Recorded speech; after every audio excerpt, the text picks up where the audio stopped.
ठीक है, I'll come close now, you can sign.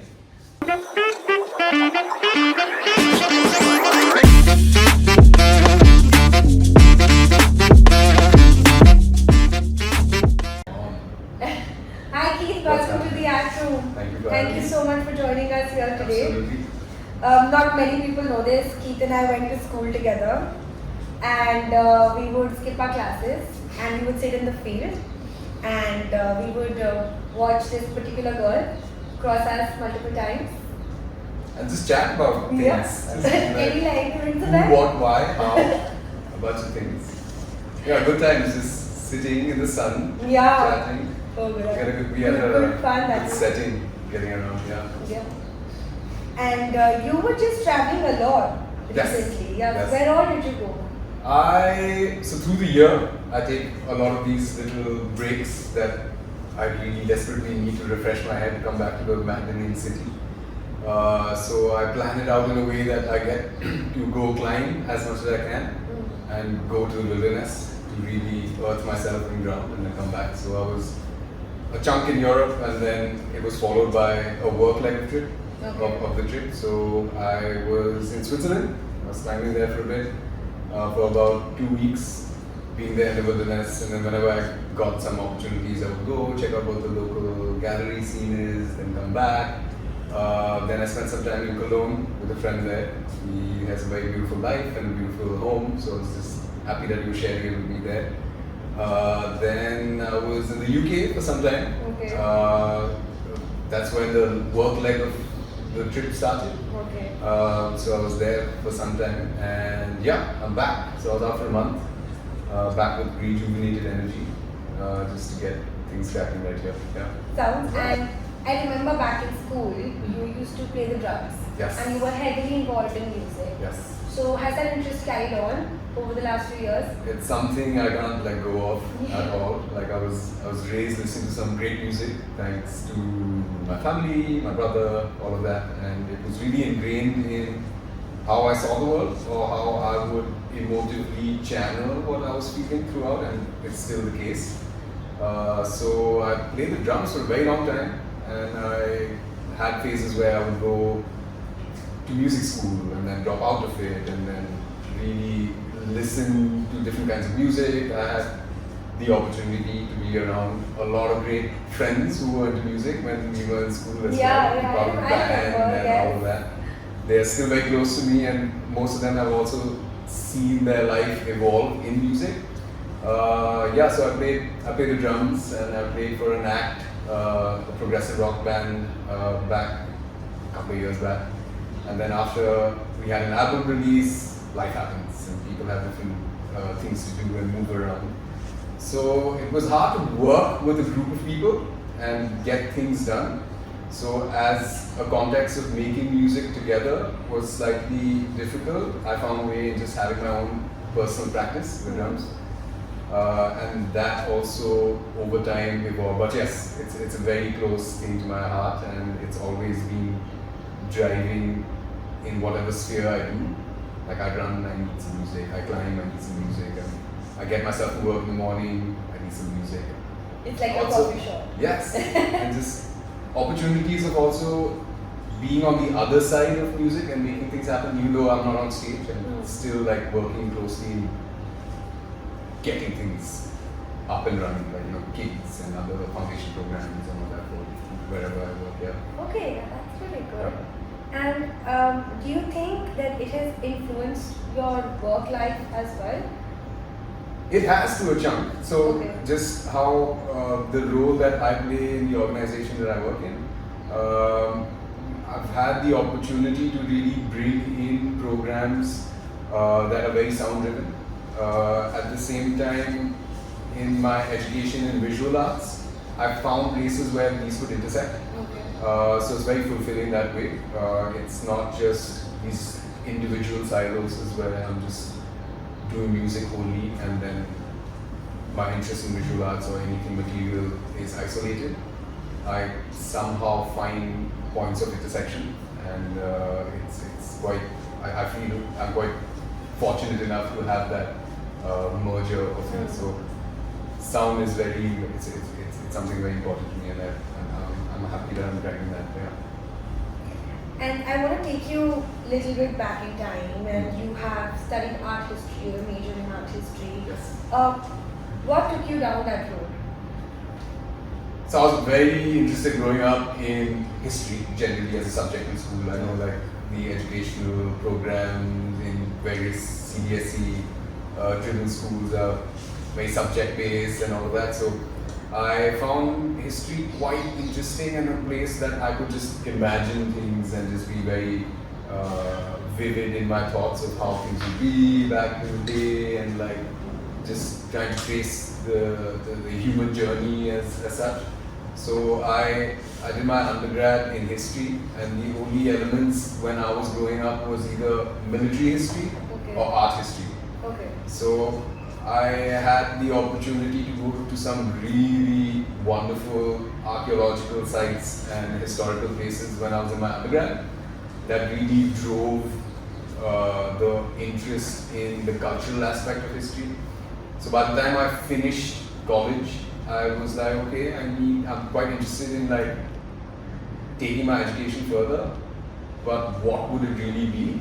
And it took a while to think about that, and I was like, okay, art history is the way I want to go, and that's where this whole journey really kind of sprouted out from there. Yeah.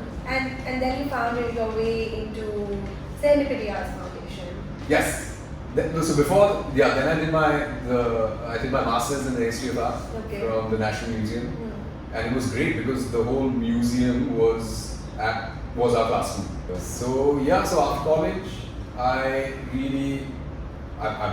did my masters. I submitted my thesis, and I knew more or less where I really wanted to pursue my professional life. I took the call of not studying further. Okay. That also took me a while to really come to terms with. So I worked for a contemporary art gallery. I worked for Nature as their archivist for about a year and a half. So that was my first entrance into what the art scene is like. You know, like how do galleries work, the different kind of artists. I also chose to be part of a contemporary art gallery just to understand what is it now and what kind of material explorations or different artistic expressions are in living artists. So I worked with them for a year and a half.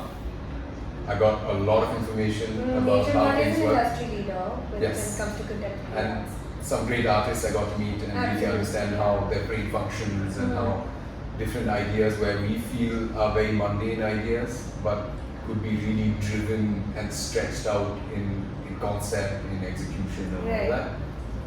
And then I felt like I wanted to move out of just the gallery space, and that's when I got the opportunity to work with Serendipity Arts, and I've been with them for about 6 years now. Okay, and that's it's been quite a varied role, which I quite enjoy in terms of the kind of work that we do with artists and the public and the space that the public reclaims, and it just shot off from there. So that's where I'm at the moment. Yeah. And it's called Serendipity Arts Festival. Yes. Why the name Serendipity? Serendipity Arts, I think it was also something that kind of was highlighted after the editions of the festival, because there's so much that's happening in various artistic expression, be it dance or music or theatre, culinary experiences and photography and craft and all of these various forms that exist. And we wanted to bring all of that in one place, and we just really honed on the aspect of stumbling upon things or just chancing upon things. And I know it came to be called serendipity before we even intended it to be something, but how it turned out was just extremely serendipitous. You know, like we would get visitors come up to us and tell us, okay, I could this one day just go see a music performance here and then stumble upon an exhibition on like materials like fiber, and at the same time I would go for a cocktail mixing workshop, and then I would just go see a theatre piece and meet people from around the world that I haven't met in years in the art scene, and it's all happening by chance. So what is this really? What's going on? You know, it's so over time that got established even more, and then we really feel that that's what we're about. That you get the opportunity to just experience a variety. stumble upon things, Yeah. and just move around. So that's more or less. I don't know whether that answers why it's called Serendipity, but how is it now? So you can Is chat what it about is. anything like the Anything. Serendipity Yeah. Arts Festival, like it's like Absolutely. meeting a friend or like going for a culinary Yeah. experience or a cocktail experience. Yeah. It's all there. It's like you don't need a plan. You just step out and then It'll find just you. fall on you. Yeah. Yeah. And it's only held in Goa. Yes. Why just Goa? Why is this not like a traveling program? So we started off with Goa, Hmm. and it's also a public-private conversation, and the government of Goa has been very nice in welcoming us. And since I think Goa is a very unique place when it comes to culture and its own history, so the festival is focused around Panjim, and we work around the public buildings in Panjim. So it started off as mainly in Goa, but there are things that are lined up that really are taking us outside of Goa. Oh, that sounds exciting. Yes. Are we you have giving a us few like plans, like a little sneak a little sneak peek into but- what's happening next? Yes. More plans and to be announced soon. Oh. Yeah. So it started off in Goa, but it's not like we are wedded to it. Okay. It's just very exciting to work around those spaces and work with those people, with Right. the government there, with our other institutional partners there, and it's just this very unique place. It's a beautiful spot. There's the Mandovi River cutting through. Yeah. It's like one strip of the Panjim Road that all of our venues are really lined up around, and there's stunning heritage buildings that are over 100, 150 years old. And just the possibilities of what you can really bring to the public there. And I think Goa's also got a very cosmopolitan demographic, and around that time that we do the festival, it's just the peak tourist season. Tourist season also, And yes. you have so many people coming from different walks of life into one space. So we thought it was a very unique spot for us to come in.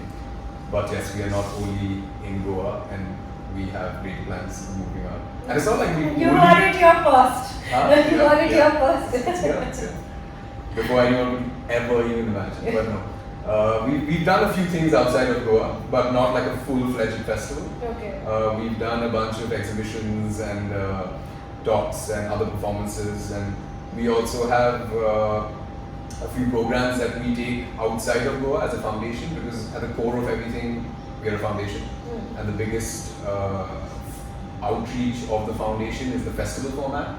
So we have done things in the past that are not like a full-fledged festival outside of Goa, but yes, things are changing. Sounds exciting. Yes. And when it comes to planning such a large festival, Yeah. what goes on behind the programming? Who is a part of the team? How do you pick and choose what projects you're going to take up and what you're not going to go ahead with? How does that work? So we are a small team.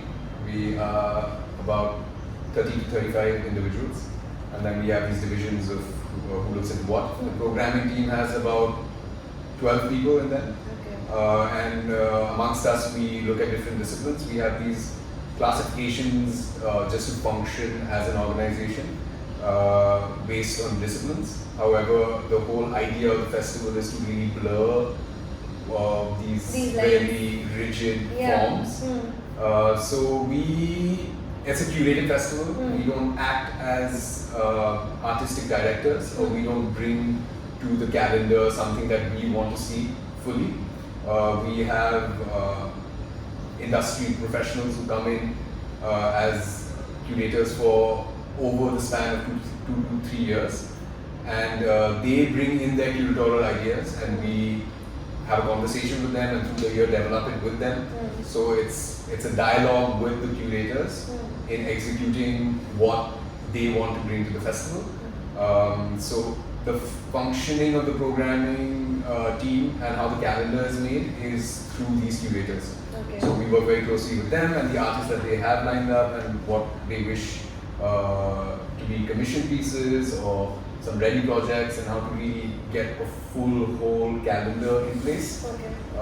And then apart from these little forms that are very concrete, we also look at the calendar at an overall level of how does it place itself with something else happening. And surprisingly, we see integration and intersections with different curators, and that's when the serendipity also happens. We're like, oh shit, that's happening there, this is happening there. Okay, we still have some time to maybe draw lines together. So it's a very dynamic approach when it comes to programming the festival there. So this is more or less how we function. But yes, we have some room where we bring in the foundation initiatives, like our grantees and our residents, and all the programs that we run through the year. They find a place at the festival as well. Right. So that is how we really showcase what we do through the year, outside of the curatorial heavy projects. And of course, institutional collaborations. We have different partners from around the world and projects that they pitch to us, and if we find it very interesting and how it works within the overall calendar, we make it happen. You work in a public space, you work in a city space. Where do you see the intersection of public and public art? So the city is our greatest partner, and what we do it for the citizens, and it's this initiative that we were really driven in making everything as accessible as possible, and it's for the people. Like, we move out of the whole aspect of the material, and it's more for the joy of people or the joy of experiencing culture. So when it comes to our programs, it's driven for the public. So going back to the previous question also about how do you draw out your calendar or what the program is. I think a big driving force is also with different people as part of different demographics, do we address their needs? Okay, and that's what really helps us move towards a decision. Okay, we need to make it more accessible and more public driven rather than keeping art in a little white cube space which is traditionally known to be accessible to only a certain kind of people. 100%. So when it comes to our programs, we really look at working with spaces that a citizen can claim. So, for example, we have the old Goa Medical College as one of our venues, and this is over a century old building, which in the past has been used for the earliest education dissemination in medical sciences. And then has been moved into a space where, for example, a film festival happens there, or during the elections, the election commission is housed there, and they really go count their votes and everything. And then comes an art festival. So in the people's minds, this is a building that is of administrative purpose. Right. So when you bring in culture in such a space, they are like, oh, what's going on? I've never really felt it that way. Yeah. So that is exciting. We really ride on that wave. We just said, okay, let's play with this a little more. And generally, with how traditionally visual arts or any other form have been presented, I'm very controlled environments, very like gallery settings or theaters or performance spaces. So when you really bring this out in something that people are very familiar with, where they're not confined ways of behaving or conducting yourself, you embrace it more. Yeah, It's in the like public space, you're not like controlling yourself that much. You're just taking away what's around you. Yeah, like I come here for a walk every day in the evenings, and suddenly around December sometimes, oh, there's a band playing here, or there's a public installation right here. So we really try tapping into that. And when it comes to how things have been in the past with formal spaces, it's also sometimes very restricting to artists because they can't really go about doing what their wildest imaginations would want them to do. Yeah, and we know And artists can have a just go really wild. wild mind. Yeah. So it's like it's this thing that we do with the artist. We're like, okay, let's play around with this.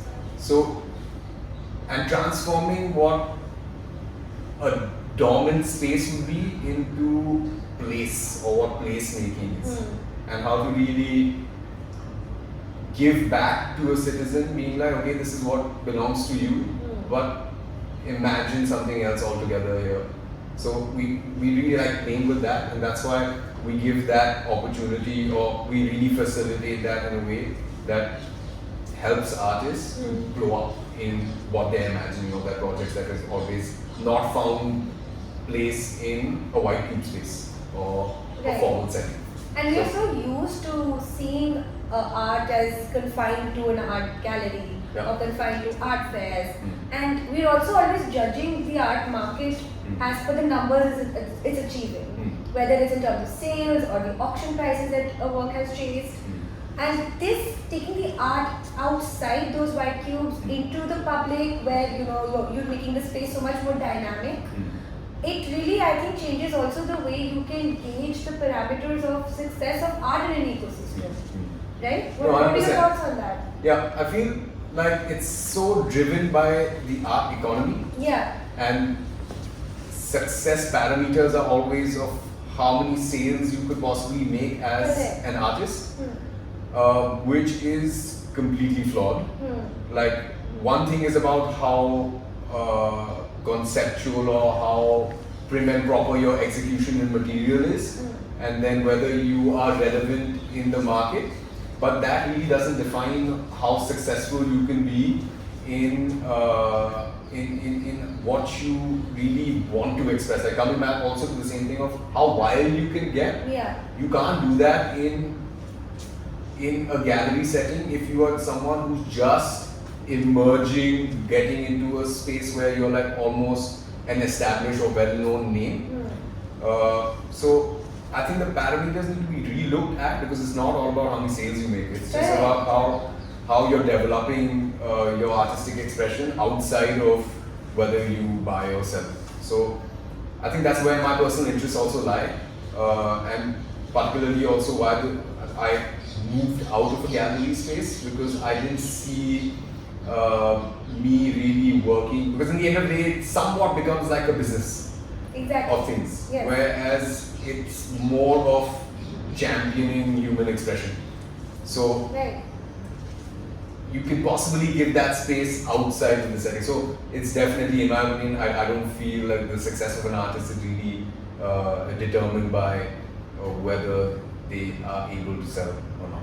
Correct. So, and also at the same time, this makes art so much more accessible to people. They're able to experience it in so many different forms, whether it's culinary or it's theatre or it's music. And that way public arts is giving people so much more, and you're able to enter the market space a little bit more easily. Whether or not you're a buyer for art, but you can be someone who experiences it. Yeah. So when someone really experiences something outside of a gallery space, they are exposed to a lot more practices outside of what the tastemakers of a gallery is really pushing for. Like, as a gallery, you would really showcase the artists that are on your roster, and everyone has a defined roster of what kind of art they're trying to really represent. Whereas when you move out of that space, you see a multitude of practice, and then you can really build your own taste. Like, you can really know, okay, I like this, I like that, rather than going to one sort of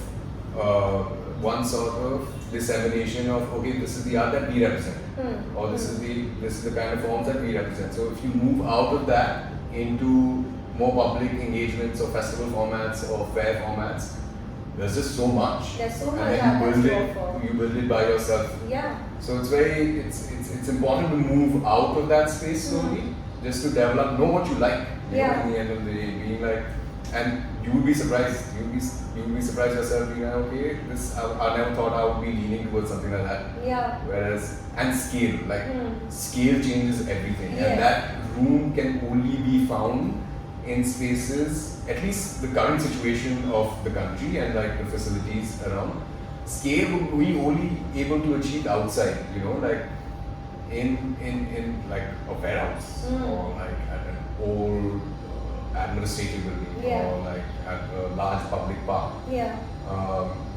So you as a viewer you have more control.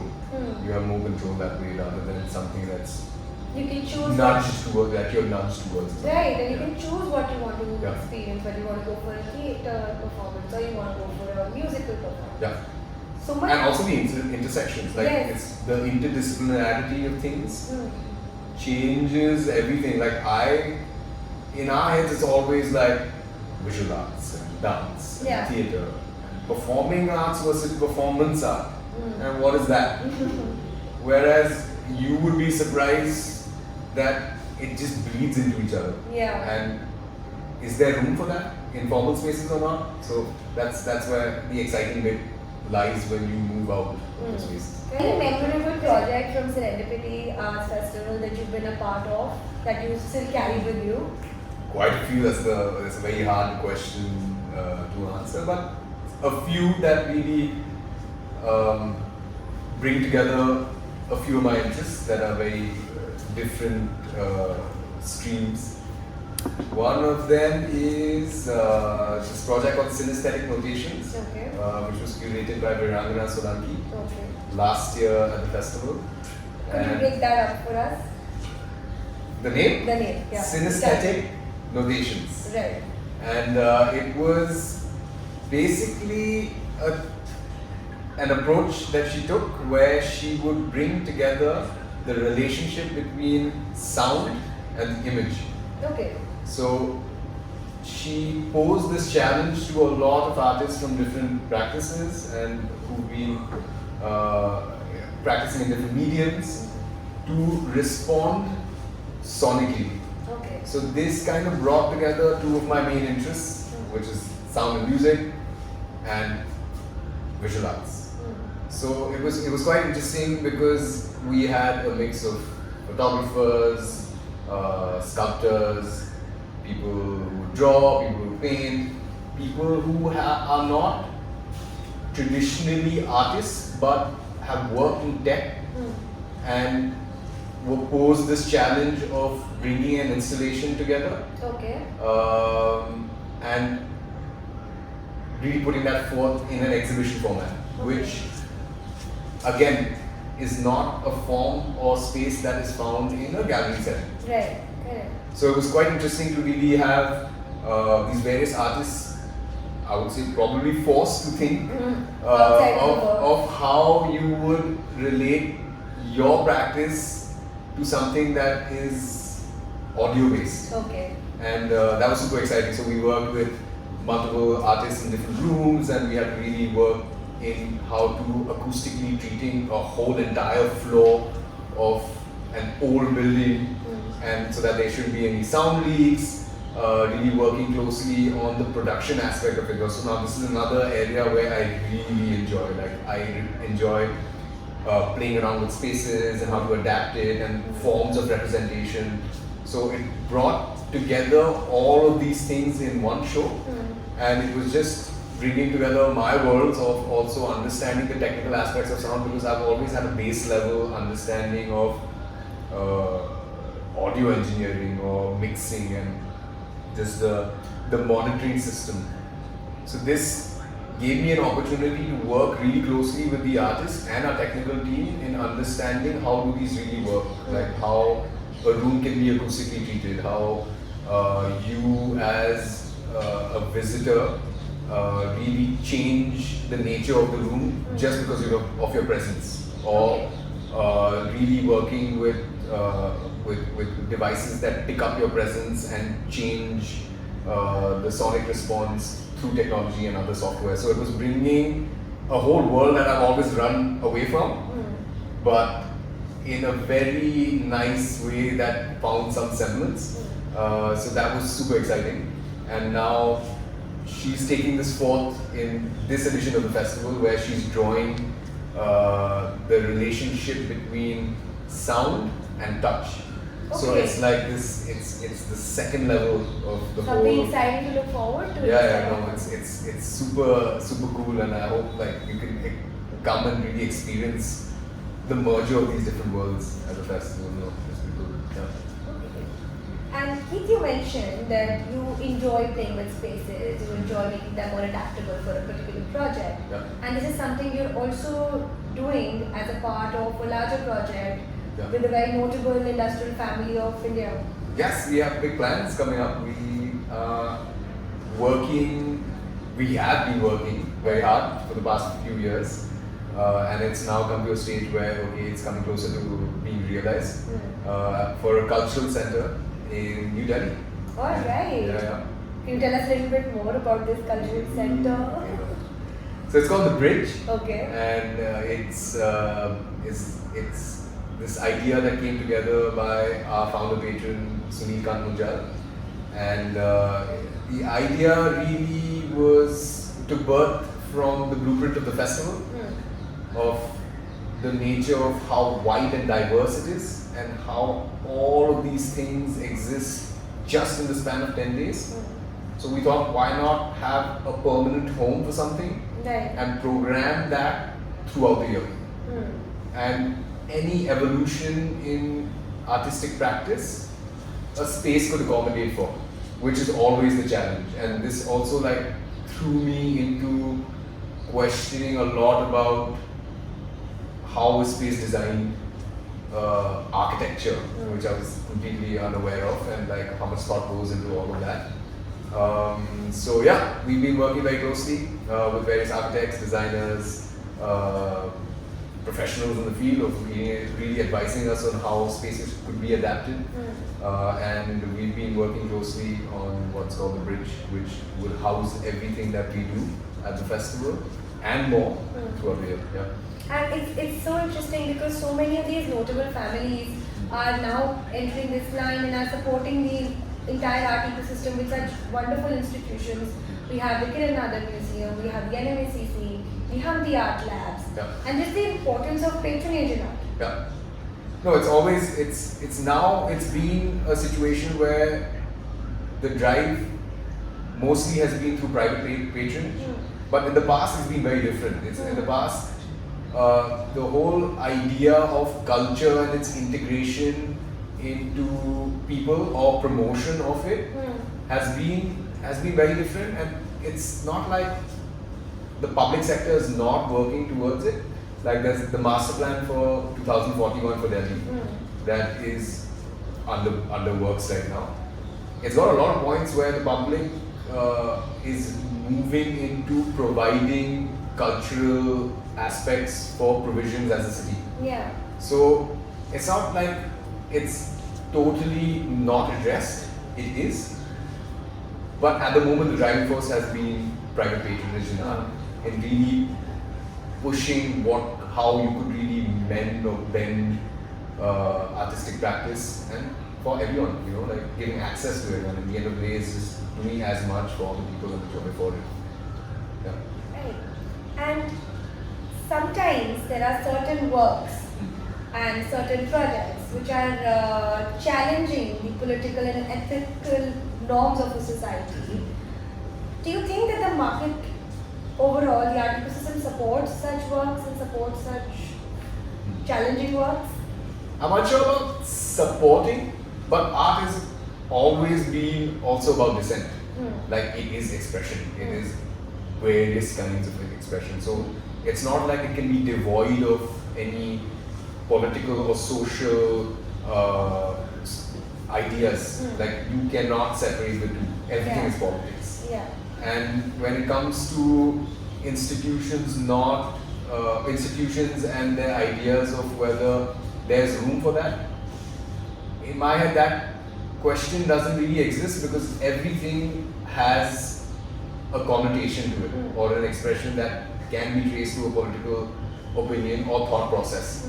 So yeah, it's always been doused with what one believes and strongly holds close to their heart, and even if it's in subtle ways, you will see it. Like that's the beauty of finding things also in like pieces of work, So in my head, you can't really separate the two, and everything is politics. Yeah. Alright. And now this brings me to my final question for you, that's which great. is you advise a lot of young collectors on contemporary art. So any advice that you have for our listeners on how they should start and where they should begin when it comes to buying contemporary art? Just see as much as you can.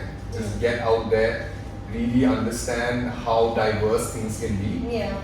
Build your own taste. Don't let it be driven by other people. Eyes over ears. Yeah, always. Or ears over eyes also. Oh, Let's yeah. see, when it comes to sonic pieces, multimedia pieces. Oh, yeah. Anyway, so All five senses. yes. So that's what, like, move out, travel, see more shows, Yeah. go to non-conventional forms of any artistic shows or expressions or exhibitions or any of that, and chat, talk to a lot of people, understand what they like, what they don't like, and develop your own taste, and then slowly move into the means of how you could possess. Like, it moves into the material world and how you could really afford to buy things, but it's not always about whether you can afford or not. It's also about supporting people. Like, surround yourself with artists, surround yourself with people who question everything, have conversations with them, and that will really develop what you like and dislike over time.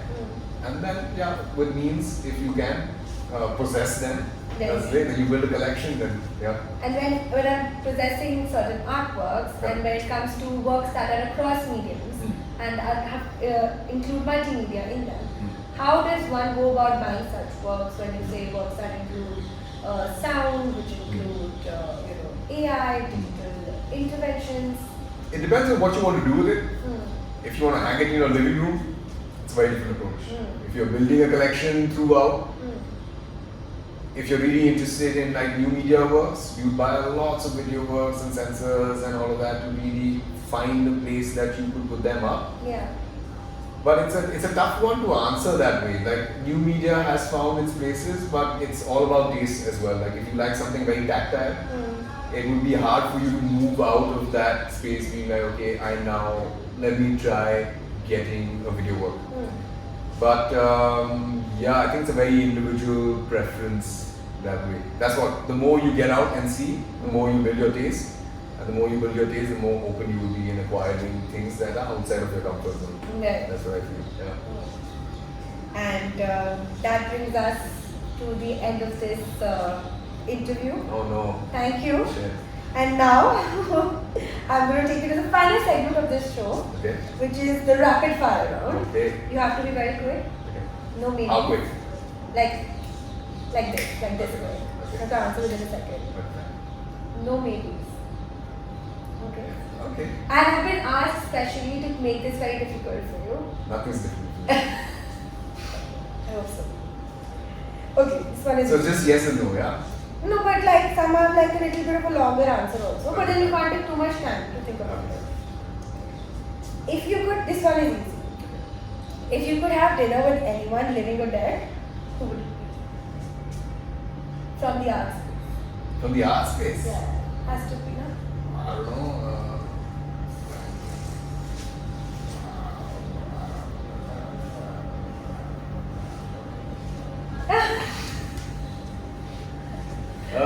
Viranga Sunangi.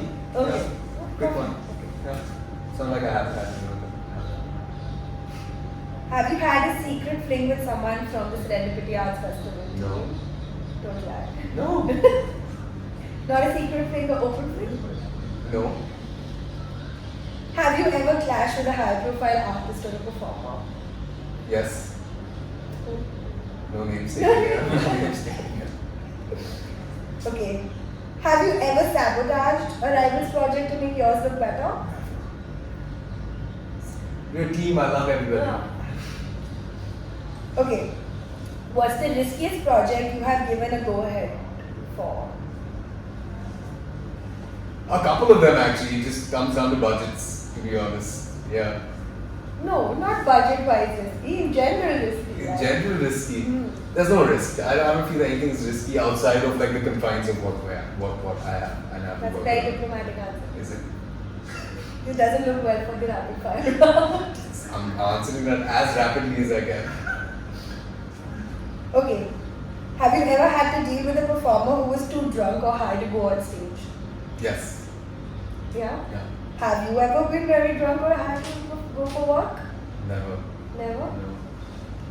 Okay, and my last one is the most inappropriate outfit you wore to a festival event. In my boxers.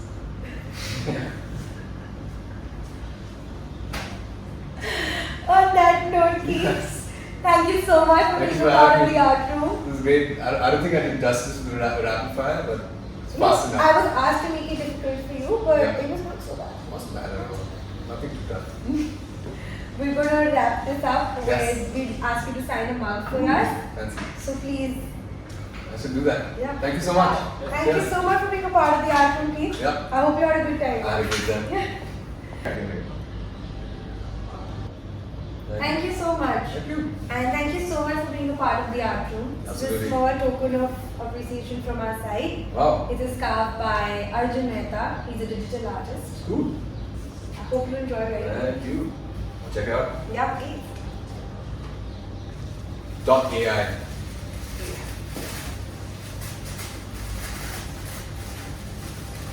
Ooh. Okay. That's interesting. Maybe because of my hair. No?